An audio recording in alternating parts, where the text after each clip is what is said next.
नमस्ते। आज की इस खास चर्चा में हम एक बहुत ही गहरे विषय पर बात करने वाले हैं, गंगा दशहरा। हम सब जानते हैं कि ये एक बहुत बड़ा पर्व है, लेकिन क्या इसका मतलब सिर्फ नदी में डुबकी लगाना और पूजा पाठ करना ही है? बिल्कुल नहीं। आज हम इसके पीछे छिपे उस असली पर्यावरण संदेश को डिकोड करेंगे, जो आज के समय में हमारे लिए जानना बहुत जरूरी है। तो चलिए शुरू करते हैं। शुरुआत एक बहुत ही सीधे लेकिन चुभने वाले सवाल से करते हैं। अब जरा सोचिए, क्या एक ऐसी नदी में स्नान करना जो बुरी तरह से प्रदूषित हो वाकई सच्ची आध्यात्मिकता हो सकती है?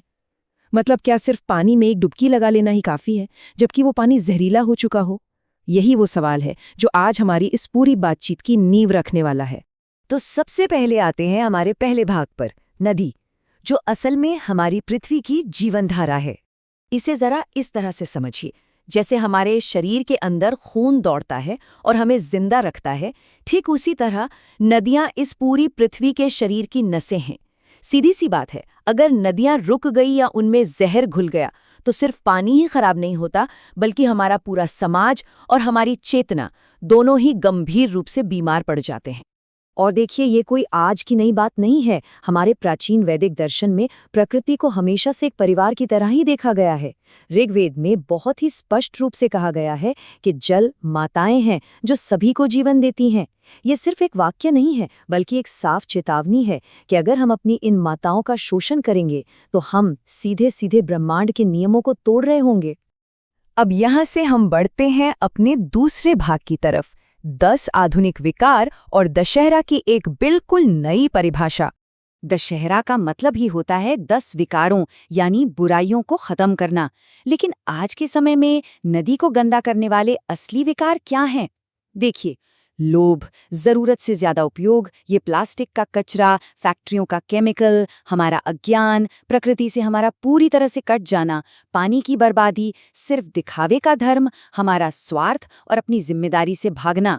सच कहूं तो जब तक हम समाज से इन 10 बुराइयों को दूर नहीं कर लेते, तब तक केवल पूजा पाठ से गंगा कभी भी शुद्ध नहीं होने वाली।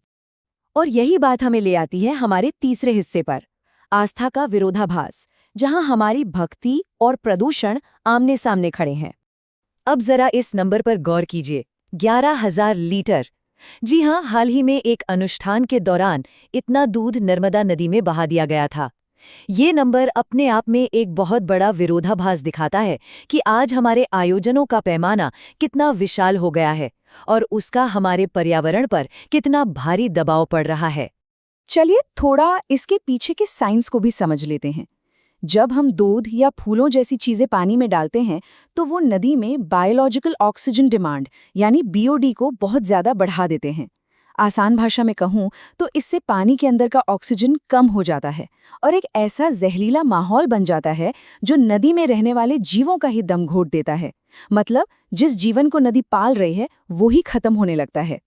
और अगर आपको लगता है कि ये सिर्फ थ्योरी है, तो जमीनी हकीकत का ये डेटा देखिए। ये रामगंगा नदी की सफाई के दौरान के आंकड़े हैं। प्लास्टिक और पॉलीथीन का कचरा 45% और धार्मिक अनुष्ठानों या कपड़ों का कचरा 25%। ये प्रतिशत वाकई डराने वाले हैं और ये साफ दिखाते हैं कि हमारा घरेलू और अनुष्ठान का कचरा पूरे इकोसिस्टम पर कितना भारी पड़ रहा है। तो फिर इसका समाधान क्या है? आइए देखते हैं भाग 4 में, आधुनिक भगीरथ प्रयास, जो कि एक बहुत ही विशाल कदम है। हम सबने राजा भगीरथ की कहानी सुनी है, जिन्होंने गंगा को धरती पर लाने के लिए कठोर तपस्या की थी। लेकिन आज गंगा बेसिन भारत के 27% हिस्से को कवर करता है और लगभग आधी आबादी को पाल रहा है। इतने बड़े बेसिन को बचाने के लिए आज हमें फिर से उसी स्तर के, बल्कि उससे भी बड़े एक आधुनिक भगीरथ प्रयास की जरूरत है। और अच्छी बात यह है कि ये प्रयास हो भी रहे हैं। जैसे नमामि गंगे कार्यक्रम के तहत 492 से ज्यादा प्रोजेक्ट्स चल रहे हैं। सीवेज के सिस्टम को ठीक करने से लेकर पेड़ लगाने तक, नदियों को हुए नुकसान की भरपाई के लिए आज सरकार और स्थानीय लोग जिस बड़े पैमाने पर काम कर रहे हैं, वो सच में देखने लायक है।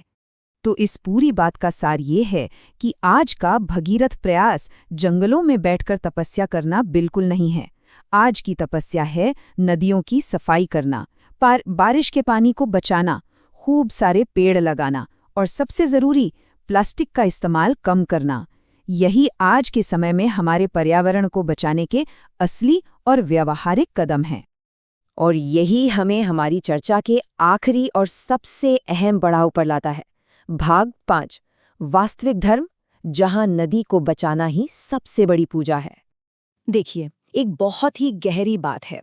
हमारी नदियों की जो बाहरी हालत है ना, वो असल में हमारे अंदर की चेतना का आईना है। अगर बाहर प्रदूषण है तो इसका सीधा सा मतलब है कि हम अंदर से असंवेदनशील हो चुके हैं। और जो इंसान पानी की कद्र करना सीख जाता है, वो अपने आप ही हर तरह के जीवन का सम्मान करने लगता है। तो फिर सच्चा गंगा स्नान आखिर है क्या? क्या ये सिर्फ पानी में डुबकी लगाना है? बिल्कुल नहीं। सच्चा स्नान है नदी को कभी गंदा न करने की कसम खाना, हर बूंद पानी बचाना और अपने अंदर के प्रदूषण को साफ करना। अगर हम नदी को लगातार गंदा कर रहे हैं तो सिर्फ एक दिया जला लेना या मंत्र पढ़ लेना बिल्कुल अधूरा है। प्रकृति को बचाना ही आज के समय में पूजा का सबसे बड़ा रूप है। दिलचस्प बात तो ये है कि अब हमारे आज के कानून भी इस प्राचीन ज्ञान को मान रहे हैं। आपको शायद पता हो, अदालतों ने गंगा और यमुना जैसी नदियों को एक जीवित व्यक्ति का दर्जा दे दिया है। मतलब उन्हें भी इंसानों की तरह ही जीने और स्वस्थ रहने का पूरा कानूनी अधिकार है ना? कमाल की बात।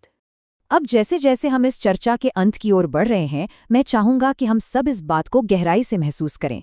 जो व्यक्ति नदियों को स्वच्छ रखता है, वो सिर्फ पर्यावरण नहीं बचाता, वो अपने अंदर की इंसानियत और करुणा को भी बचाता है। चाहे वो गंगा हो, यमुना हो या नर्मदा, इनकी रक्षा करना ही हमारी सामूहिक आत्मा को बचाना है।